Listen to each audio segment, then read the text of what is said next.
welcome to a few Goldilock Bears podcast. This is a podcast where we talk about things we love, things that we hate, and things in the middle.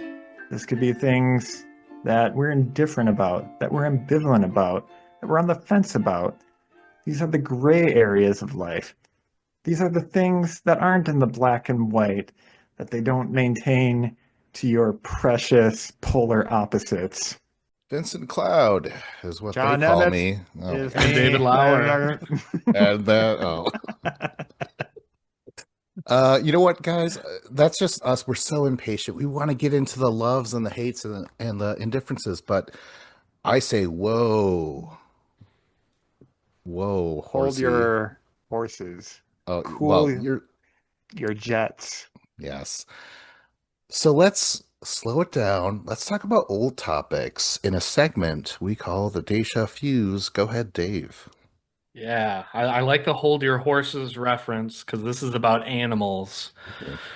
John, you've talked about the animal hierarchy um, in relation to like the animal kingdom. My déjà vu is vaguely related to that. I'm gonna at least use it In as the a sense that stepping it off point. features an animal. Exactly. But like online, you'll see stuff about like hypothetical fights between Oh, yeah. different animals where it's like who would win between a grizzly bear and a Siberian tiger? Or who would win between a gorilla and a hippopotamus? Like who would win these fictional fights? And people talk about like, oh yeah, the grizzly bear would win, and then other people are like, no, the silverback gorilla would win. And then like even more recently, the thing was who would win, a gorilla or 100 men? And like I hate all of these things because it's just like a bunch of I don't know. Like I guess it's like fun arguments that are like have it doesn't matter. Like it completely doesn't matter. So you can argue about something that doesn't matter, which I guess is fun.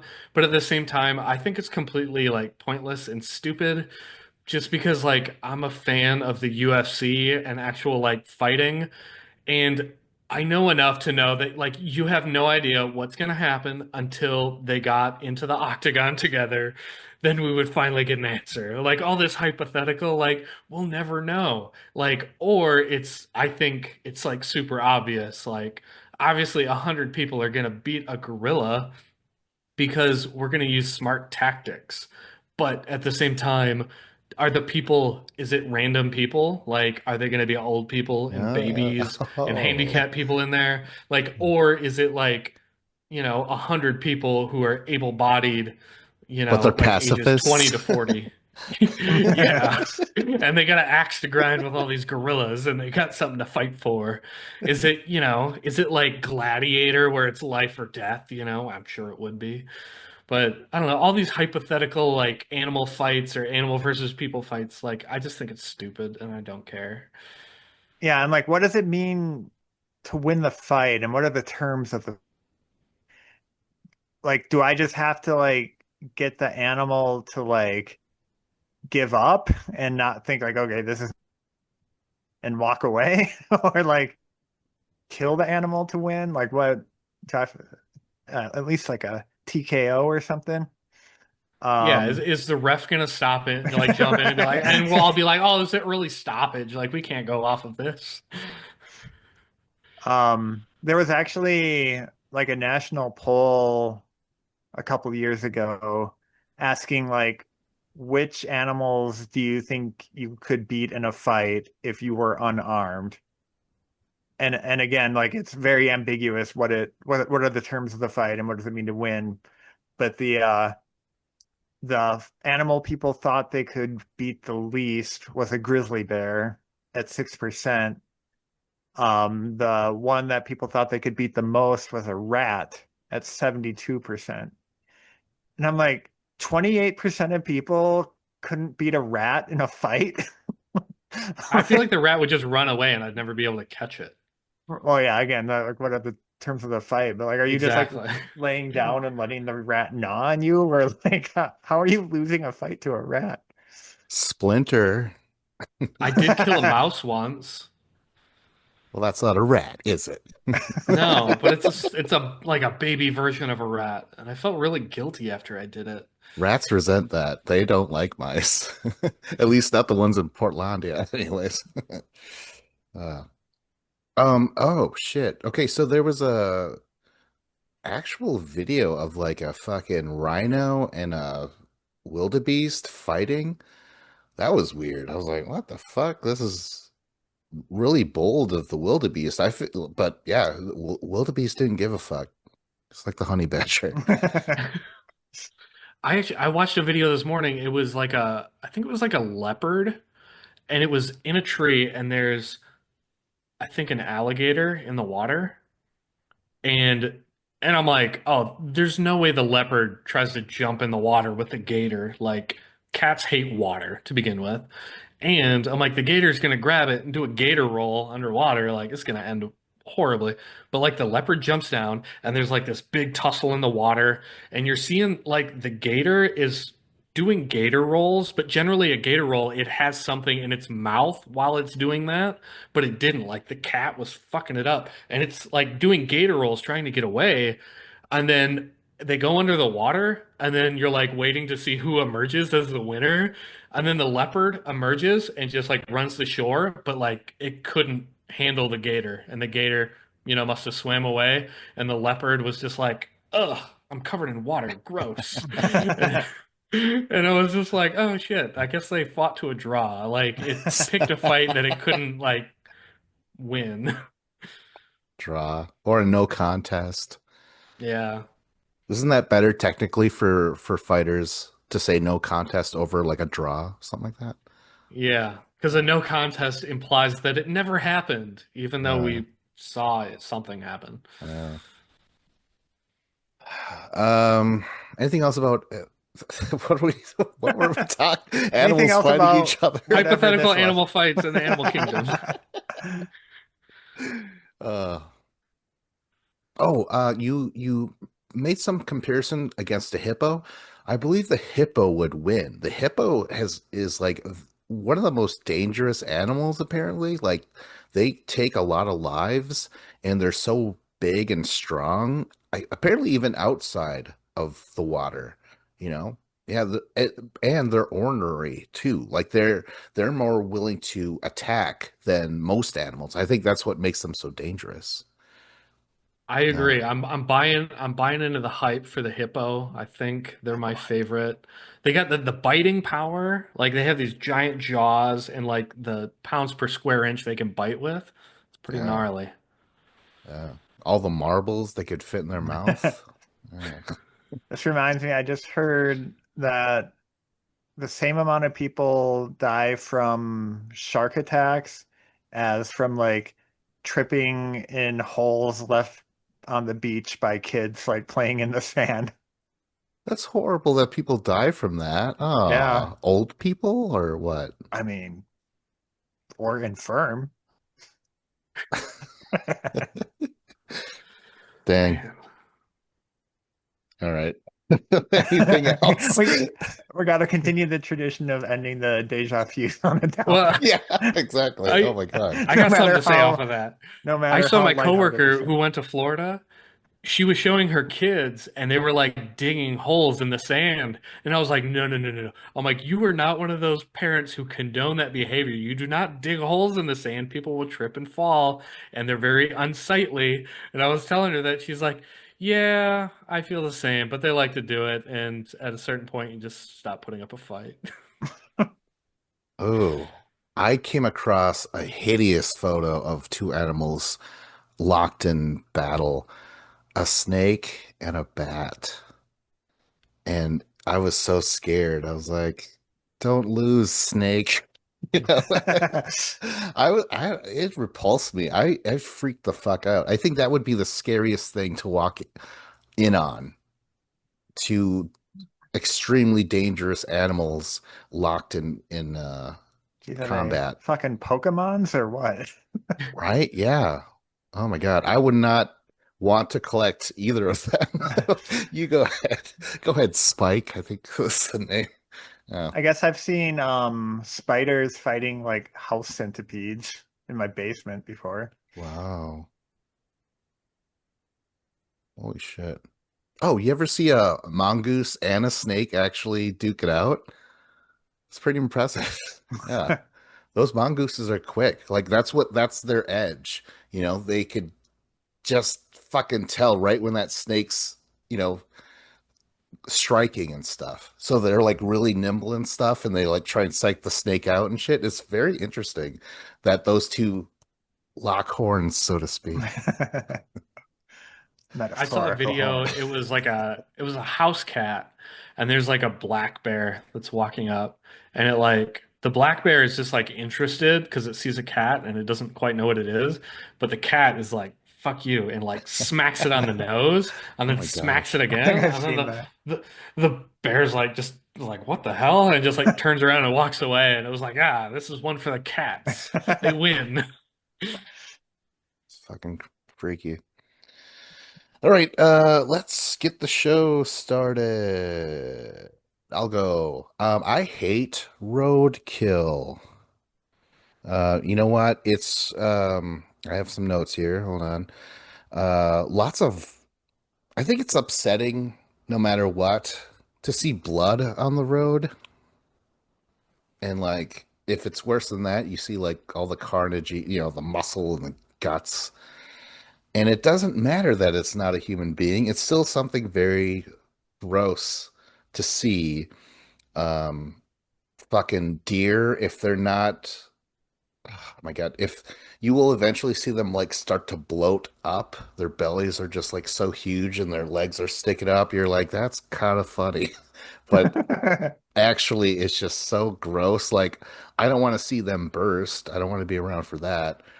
It's deeply upsetting to see domestic pets on the road splattered. You really resent the owners that chose to have pets right next to a major highway or whatever. Like it's so stupid. You get so angry at those owners. Um, I was when I was driving to Dave's wedding. You're in Oklahoma, right? And we were getting there in the south, and I was looking, I was like, whoa, there's like a lot of kickballs on the side of the road around here.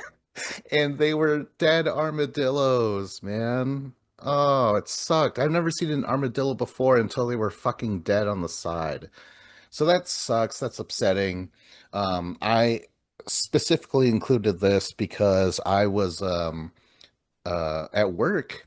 I was driving and I saw a turtle trying to cross the road. And luckily, I was able to like turn around right in time and like park in front of it. And I like got out and made cars wait while he crossed the road and stuff. Cause like I'm always upset when you see crushed turtles on the road and stuff. It's like it's slow as shit. You can avoid it. Like, but it's fucking assholes that don't mind running over animals because they're like, oh, we have dominion over animals, mankind, or whatever. I fucking hate that bullshit. But what do you guys got to say about roadkill?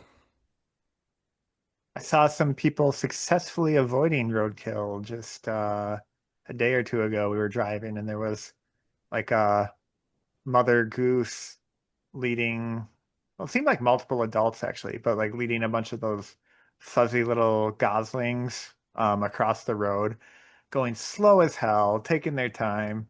And like, but like the cars in front of me, like actually like stopped to the point of like putting it's like I didn't know why they were stopping in the middle of the road, so like I had to react to that, and I'm like, I like turned on my hazards quick because I'm like, I hope who's ever behind me knows to stop. But at any rate, they made it across safely, at least our half of the road. Um, what's astounding is like, especially with deer, like you can be going down the interstate at like 75 miles an hour and still like smell the smell of death if there's like a deer on the side of the road, which like how's there even time for that smell to get into my car, like that's pretty insane. from a disgust factor. In Black River, I'm pretty sure this happens where you could just call the Department of Natural Resources. Whenever you saw a deer or whatever on the side, they would show up and take that away, do something with that. Because yeah, that I think that should happen everywhere. It can't be good to have dead animals on the side of the road, that might attract, well, it does attracts birds. And you could hit a bird. I think I hit a turkey one time. Yeah. And Yeah. I've seen deer like with like a stripe of like orange paint on them on the side of the road, which I don't know what this means. Like, okay, clearly someone in authority is has seen this deer and taken the time to mark it, but not to like actually remove it. I don't know what that's about.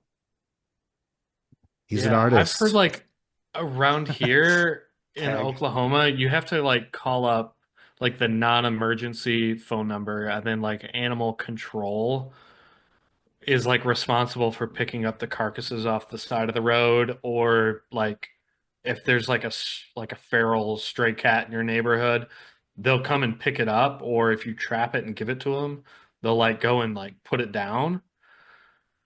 Um, that reminds me, there was like I have cats and they kind of go outside periodically, but they're mainly indoors.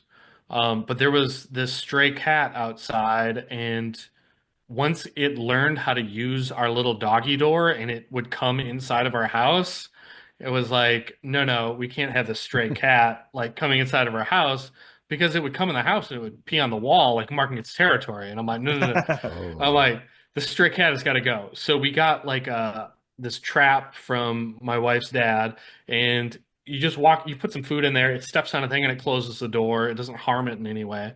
But we caught the cat, and like we weren't going to call animal control because we're like, well, they're just going to take it and put it down and kill it. And like, we don't want to kill this cat. We just want it to live somewhere else where it doesn't know how to get into our house.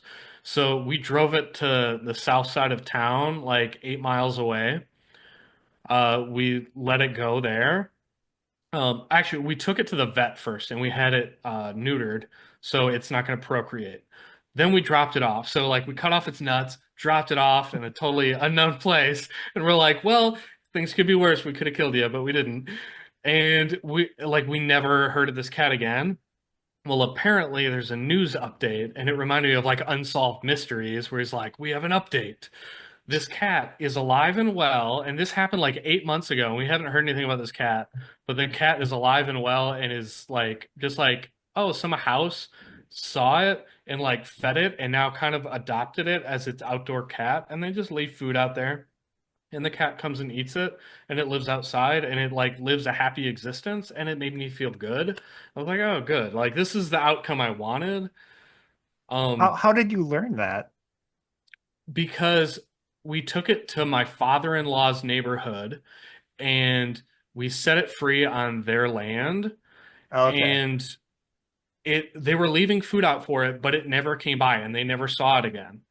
But they were driving down the street like a half a mile away at the end of their neighborhood. They came to a stop sign and they saw, it's like a very distinctive orange cat, and they saw it just like walking through their front yard, and they're like, "Oh my gosh, that's the cat."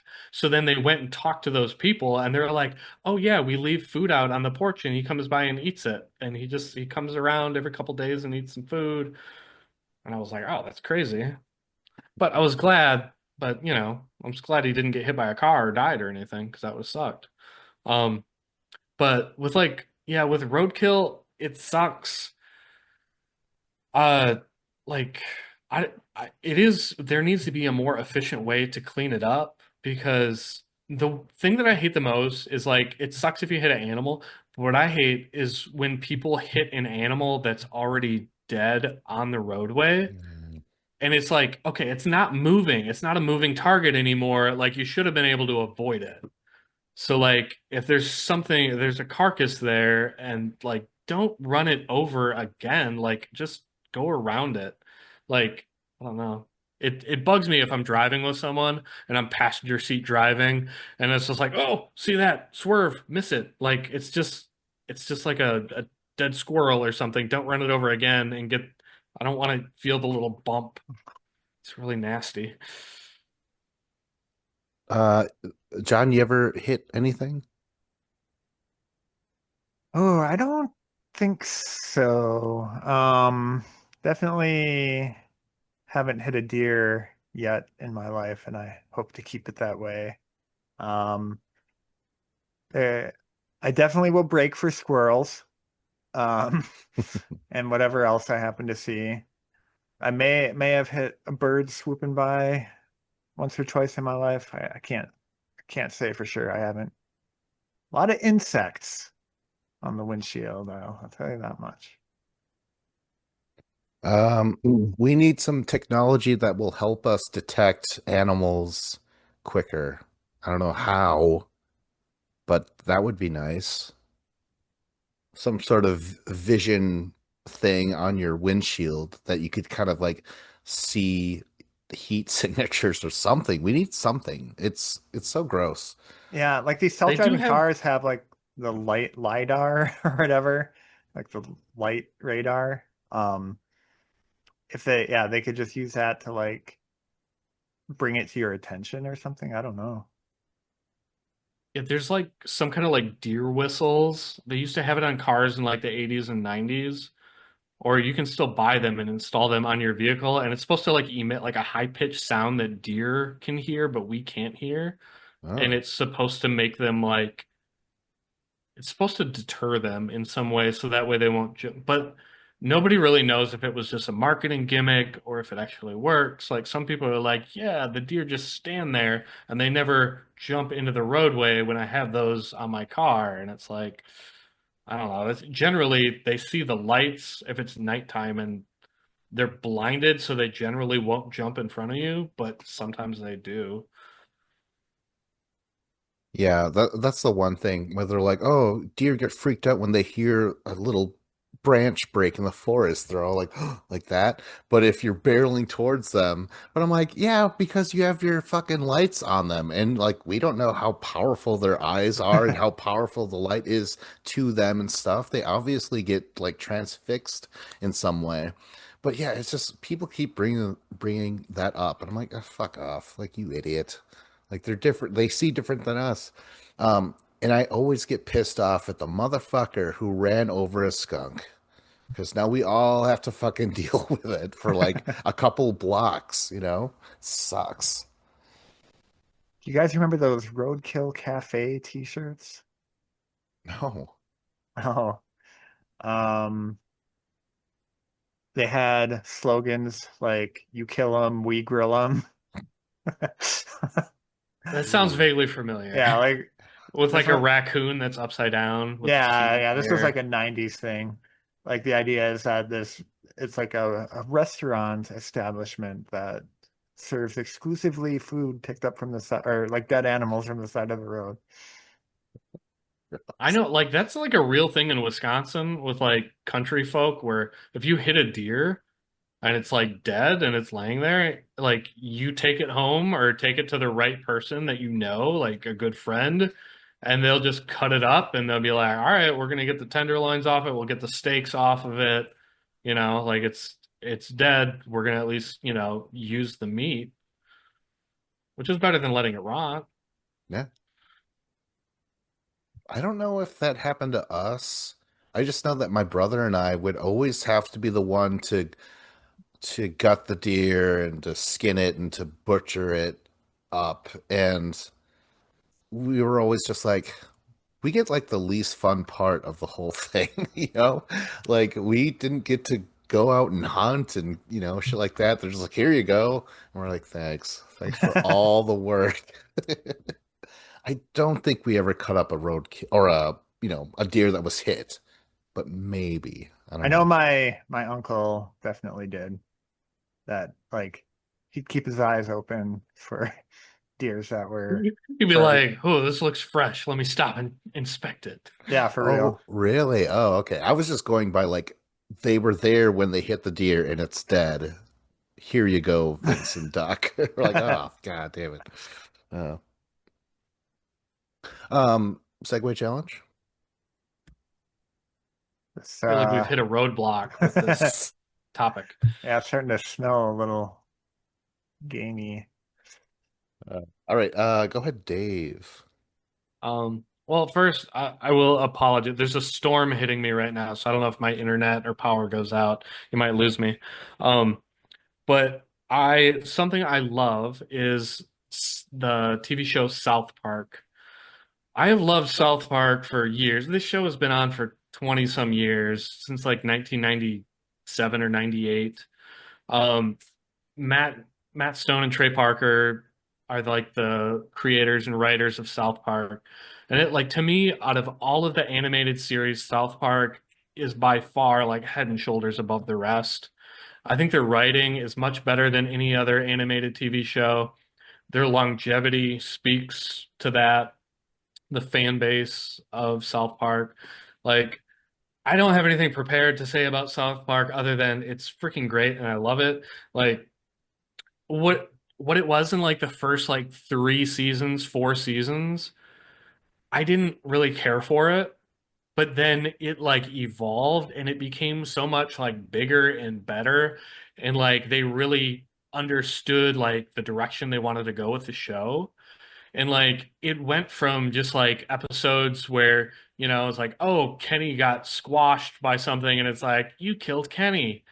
And that was like the biggest thing for the first 3 years. That was like the tagline, oh, you killed Kenny. And then the next episode, Kenny's still alive and well because there's nothing like canon about each episode. Every episode just existed in its own space and nothing was ever related to the episode before. And that's how they started the show. But then as time goes on, they got more creative and like started to like really flesh out a lot of the side characters. And that's where like South Park really is amazing. It's not just about the four kids anymore, but it's about like their parents. Like Randy Marsh is probably like the greatest, my favorite character on the show. Randy Marsh is so freaking hilarious. There he is behind me, um, making a Guinness Book of World Record submission. Uh, and like Butters, Timmy, uh, like there's so many good like side characters. Like obviously like Cartman and Kyle and Stan and like Kenny. Kenny's never done anything for me. I really don't care about Kenny. He's always been a main character, but he's obviously the worst of all the main characters. But there's so many good episodes from like the Trapped in a Closet where they're like making fun of Tom Cruise and uh like the one where they're making fun of Kanye West and like when they're making fun of like Scientology and making fun of like medicinal marijuana and like the KFC like marijuana episode was so funny, or when they're making fun of like World of Warcraft and like the video gamers in their basement. It's when they find like a good meaty topic to sink their teeth into and they just like it's so funny the stuff they come up with. Um yeah, I love South Park. There's so much good stuff, and like now they come out with like little short seasons or just like a special that's like an hour long, and it's very sporadic and it's random at times, and I kind of hate it because I want like a full season, and I want it to be like it was like 10 years ago when there was just like tons of great episodes coming out. Um, but it's their catalog is so large. I can always go back and watch like episodes that I love. So what makes it really cool? Like, I think it's you could put on any episode and it's almost like nostalgia. Or like, oh, I remember when what they're parodying or satiring, whatever. They're making fun Satirizing. of something that just happened. That's just in the news today because what do they do? Write these things and put them out in like 6 days, something like that, because of that documentary. So it's like, yes, this is like red hot, fresh off the presses or whatever, talking about these events in our lives, and making sense of it by making fun of it and stuff like that. And I like that they're so, you know, uh, equal opportunity offenders, like they kept it real in that sense for a long time, and I always respected that. They I remember some of the controversies that they ran into, um, but overall, I really enjoy that show.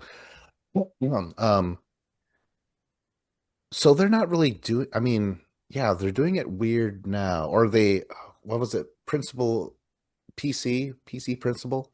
Around that time, they started to make it more season arc sort of thing.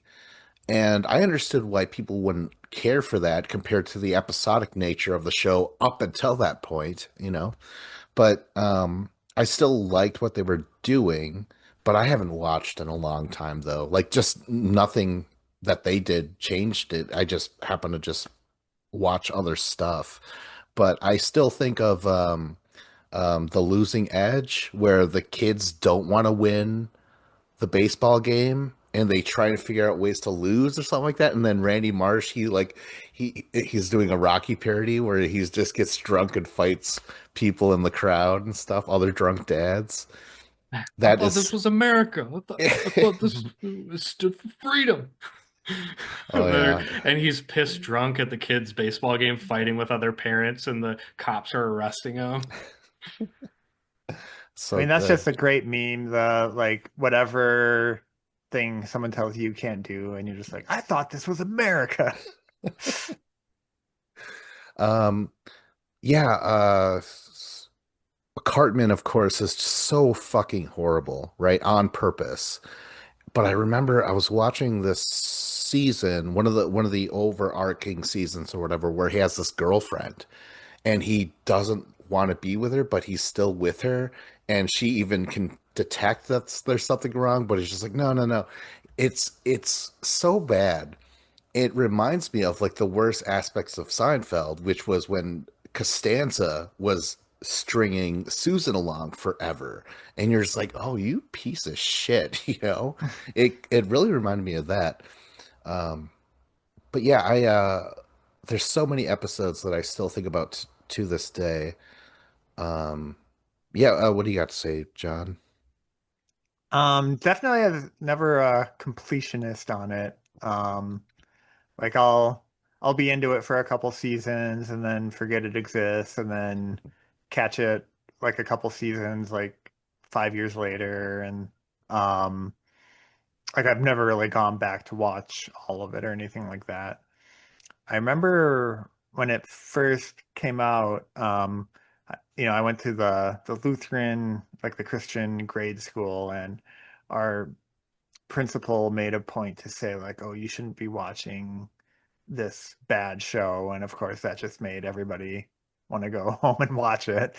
Um, yeah, I remember my buddy Tim was super into it, so we'd watch like those early seasons at his place, and um, it was always like, at that age, it was just like the shock value of it more than like really understanding any sort of satire at all.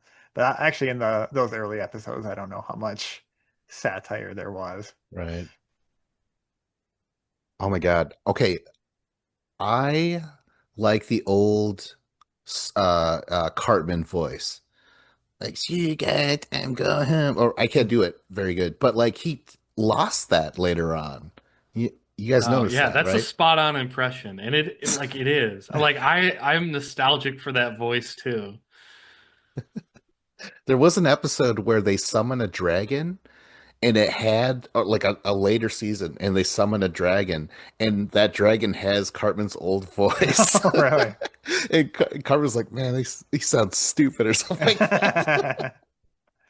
Yeah, I feel like some of the voices ended up getting like auto-tuned, where they started to use technology with the voices. And then that way they could just, rather than hire like different voice actors, they would just auto tune and be like, oh, I'm going to do this weird accent when I say all the lines. And then we'll auto tune it and then it'll morph it into something different, which is interesting. But at the same time, where it's like, you do lose something. If it's like, with like Family Guy and there's like an actual voice actor like playing Lois, Like the lady who does Lois on Family Guy is incredible. And it like once you kind of realize it like on South Park, like, oh, they just do all of these voices and they kind of just computerize the voices, it kind of loses something. It's kind of a little gripe of mine. I loved the movie Bigger, Longer, and Yeah. Uncut. Like, and I had the soundtrack for that, like that, because it was like a musical. It had all the songs on it. Like, what would Brian Boitano do? And like, If he was Oh here right yeah. now, he'd make a plan and follow through. that would what I do.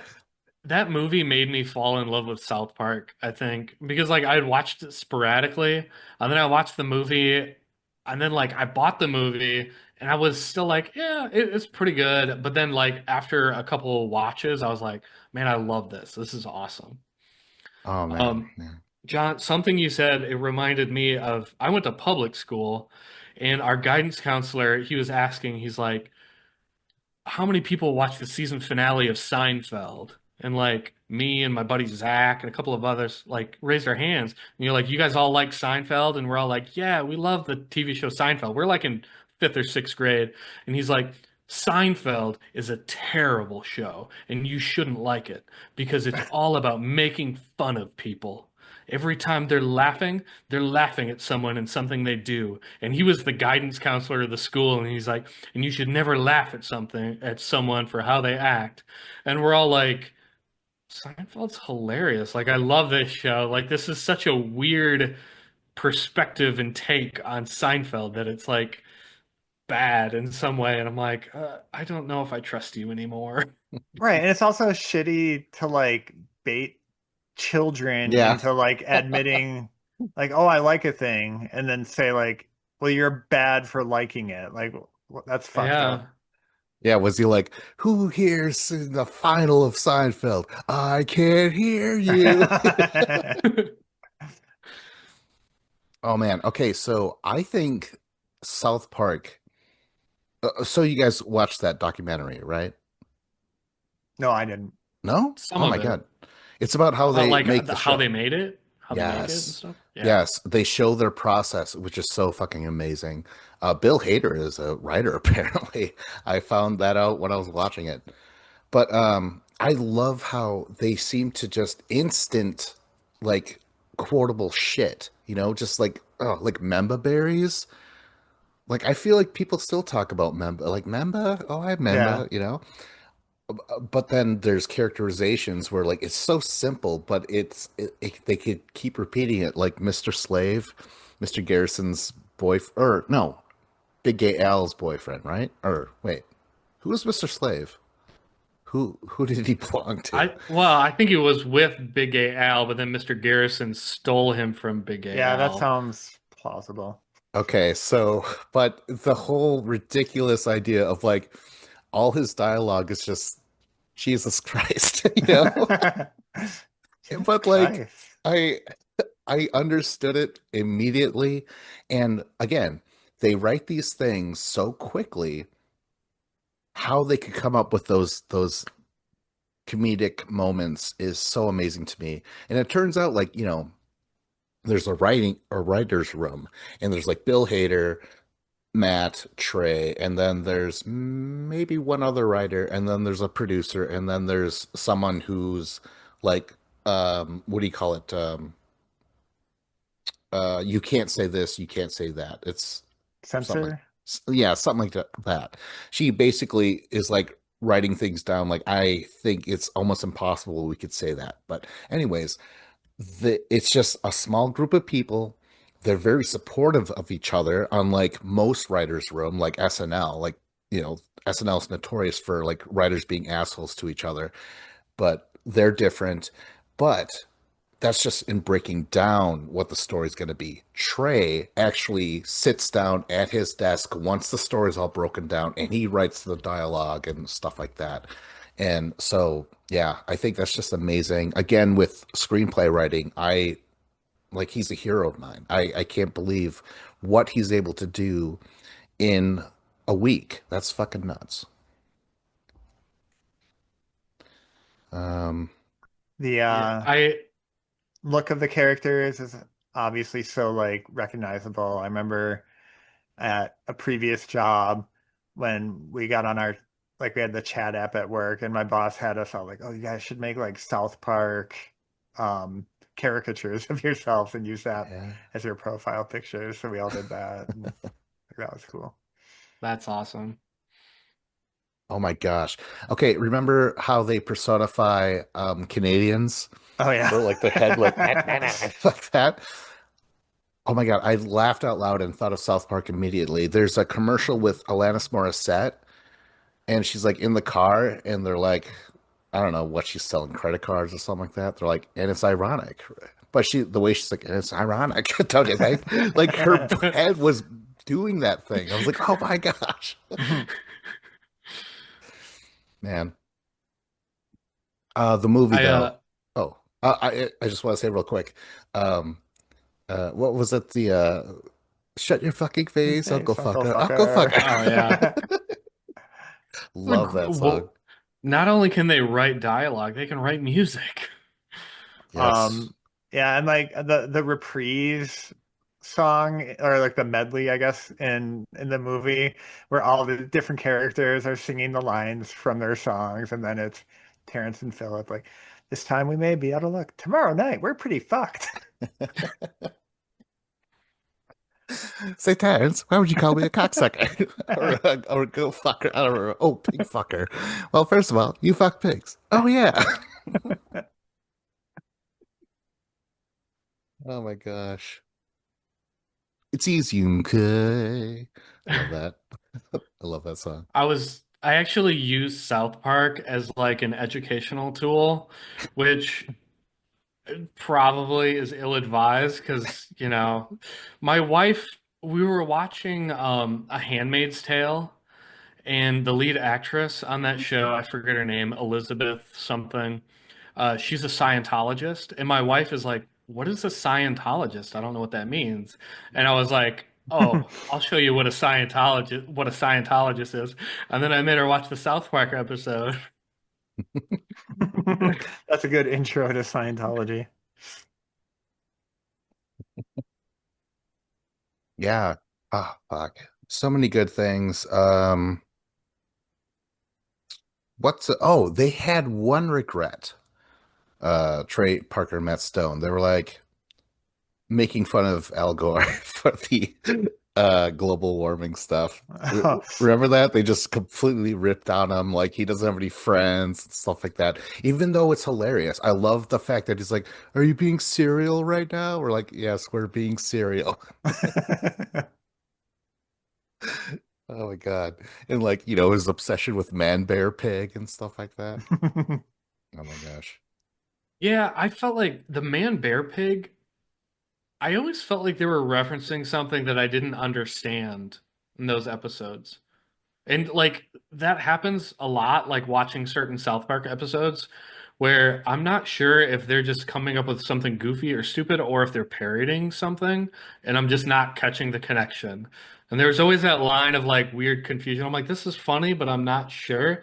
Because he's like, I'm super serial, guys.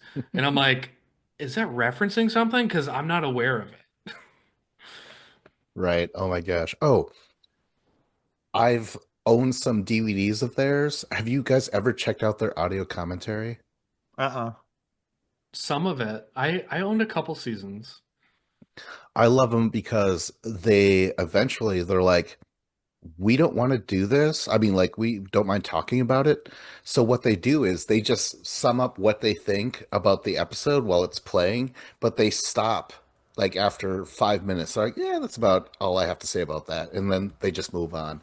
And it was so good. YouTube, there's a compilation of nothing but their commentaries, so you could just like sit through years and years, and how they just kind of lump up everything and sum up everything is so good to me. Oh my gosh, it's Yeah, I awesome. remember that. That's crazy. You like unlocked a memory there because yeah, the episode would start. They would start talking about the episode. Oh, they're like, oh, this happens, this happens, this happens, and we got this idea this way and this idea for this, and then they're like, well, this episode's going to go on for another 20 minutes, and we're in a studio recording all of these commentaries, and I don't really have anything else to say about this episode, so we're just going to go to the next one. So there'd be a 22-minute episode, but they would only record like 5 or 6 minutes of commentary in the beginning.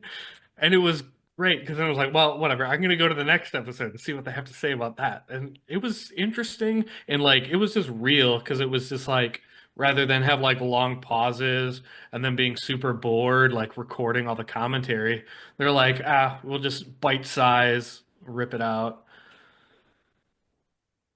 I'm super. Thanks for asking. Uh, yeah, I don't know. South Park is cool as shit. Wait, what happened with there was this mystery person. Remember they were all trying to be superheroes.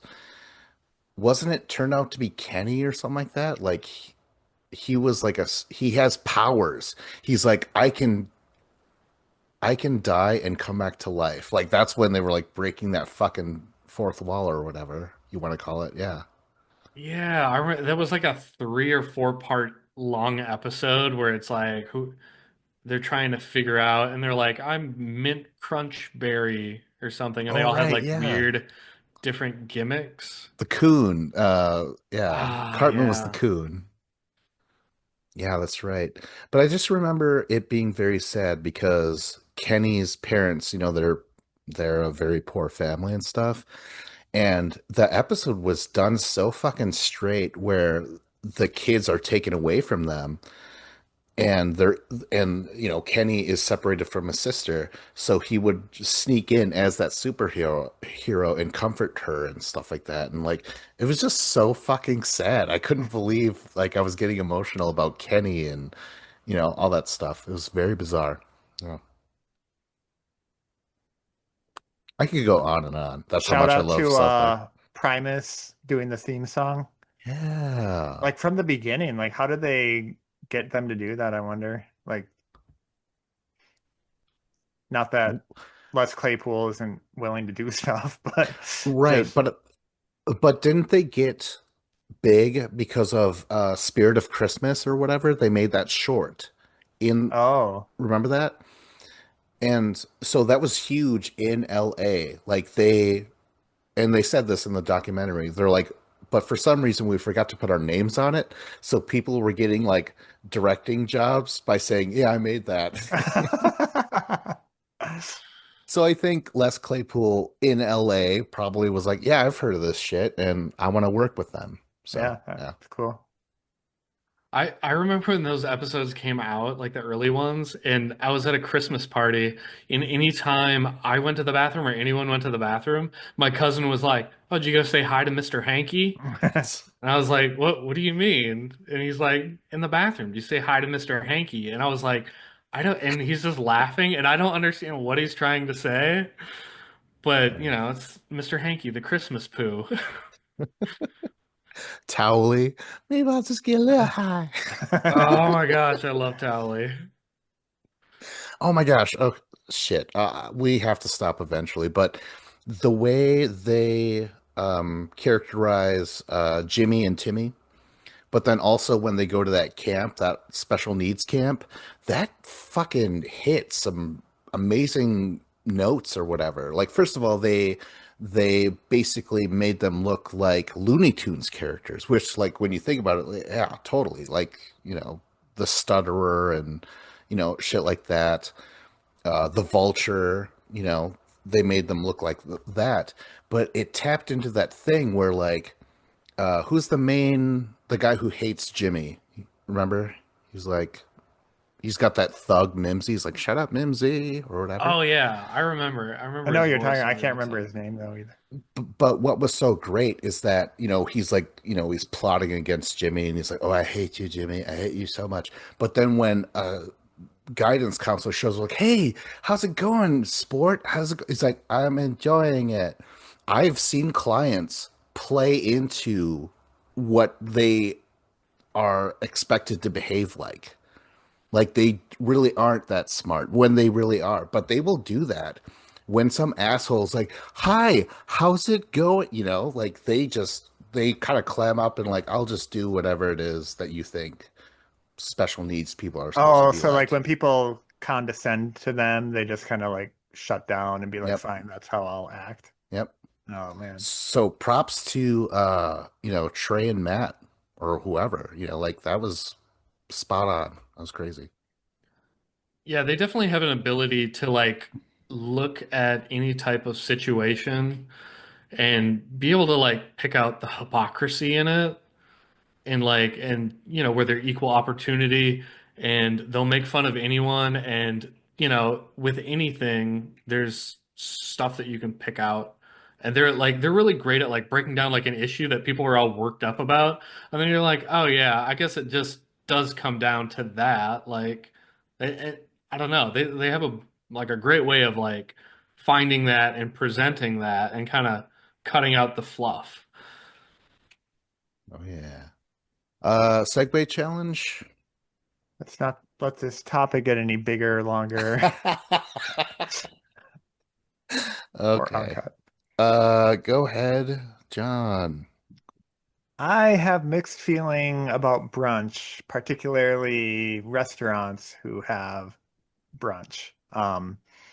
Now I am a fan of eating any type of food, any type of the day, or any time of the day.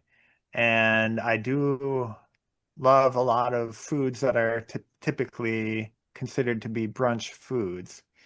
The problem I have is when there's like a restaurant that has like a normal menu that I love, and then I'm like, oh, it's, lunchtime on a Saturday. I'm gonna go get this thing I love. And they're like, oh, we have our brunch menu. We're not selling that thing you love right now.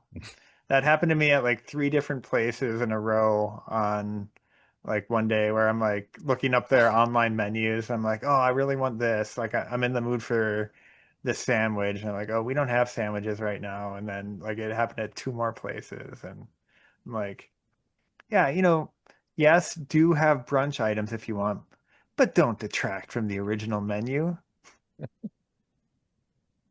What times uh, does brunch happen? Like like do you know?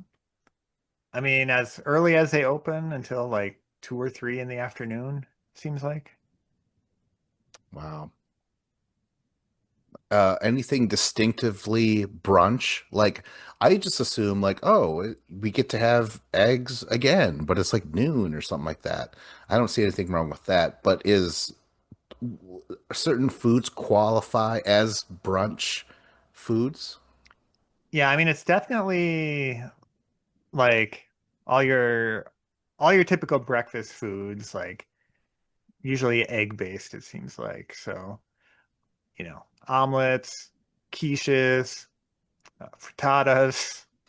Trying to think of all the other versions that are the same Frittatas. thing. I don't think I've ever had one. Wow.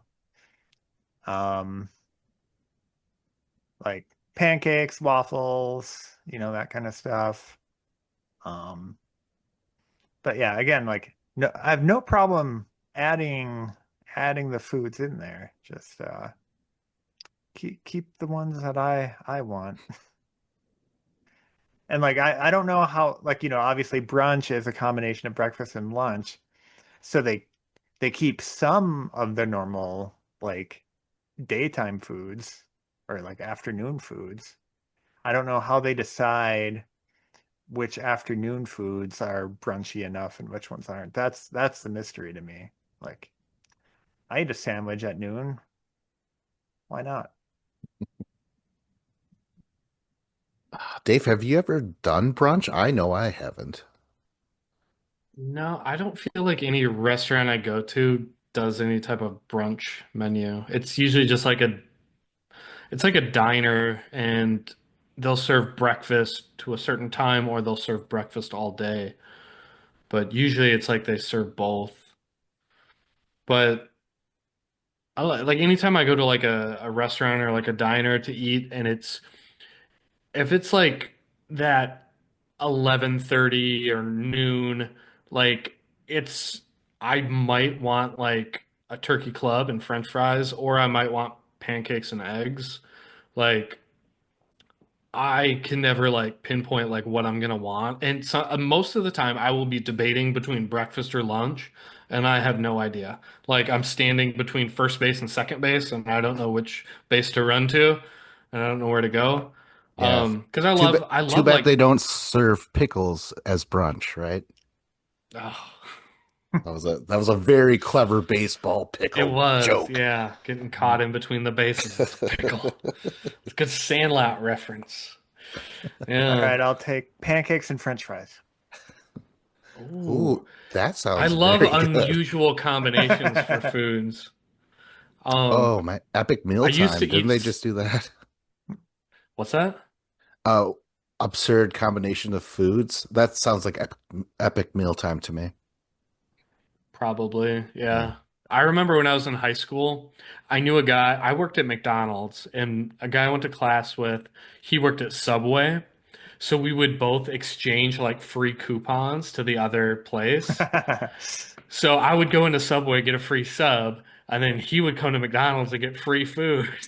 I'd probably get fired for it now if or then if I got found out. But then so I realized I was like, if you get like a Subway sandwich with McDonald's French fries, it's like the best combination of food ever, and I freaking loved it. But it was such like a it was a combination that you never had because you had like a fresh sandwich with like fresh vegetables and like it was good and then you had like the greasy French fries. It was the contrast between the two that made it like such a great combination. But maybe that's what people like with brunch, but like brunch, it really just sounds like all breakfast foods. Like, or is it just like breakfasty items, but we're gonna put it on bread and call it a sandwich? I mean, yeah, that's something they'll do, or they'll like, oh, we have a pizza, but it has eggs on it. Isn't that crazy? That's a breakfast pizza. Breakfast Yeah, burrito, which I guess I am a fan of a good I love breakfast breakfast burrito. burritos. Breakfast Mm, pizza. I've had a good breakfast pizza, but it's like 1 out of 10 will be good. They're usually pretty bad. yeah. I don't know. It sounds good. I don't know. Uh, I wouldn't turn it down. But yeah, I understand. Like, if you were in the mood for something to do with dinner or whatever. Oh, isn't that isn't that a lyric in the Misfits, um, the Brains one, where they're like brains for breakfast, brains for lunch, brains for dinner, brains for brunch? Wasn't that a thing? Do you remember that? Yeah, that could be, yeah. Yeah. I just thought it was clever that they included brunch with lunch. I'm like, oh yeah. That's an easy word that rhymed. Yeah, but I appreciate it. I'm like, yeah, you got to acknowledge. Is that what second breakfast is in Lord of the Rings? Is that what Pippin's getting at?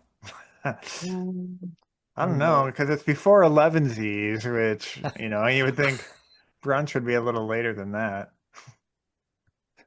Oh, that's great.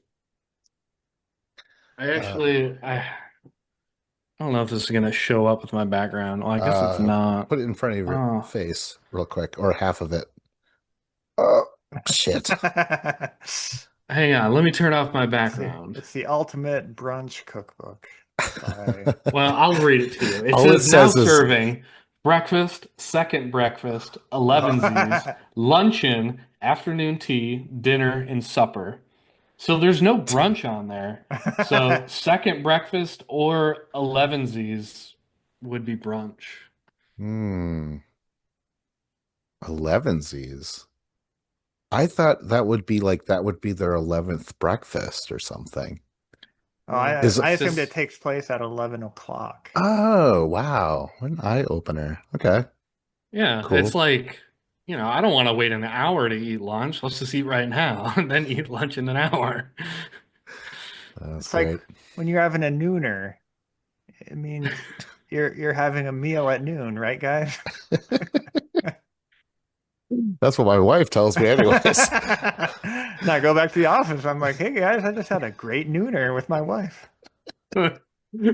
Yeah, we just did it in the car. Just everybody. It's like a Rodney Dangerfield joke. I tell you, I got no respect. Uh, all right, is that it? Anything else for brunch?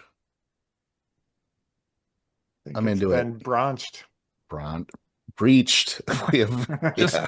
serve a full menu all day. Come on. Thank you. Way to clap back. I hate people that fucking, oh my God. I hate that shit. That was gonna be I a love future. it. Do you really? No.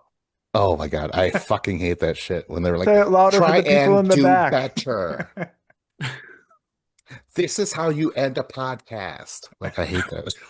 All right, we'll stop. Tell them about the email, John. Oh, well, like we're sick of coming up with our own topics, so get these lazy listeners and viewers to help us out a bit. So if you have something that you love, hate, or are indifferent to, send an email to topics at afewgoldilockbears.com.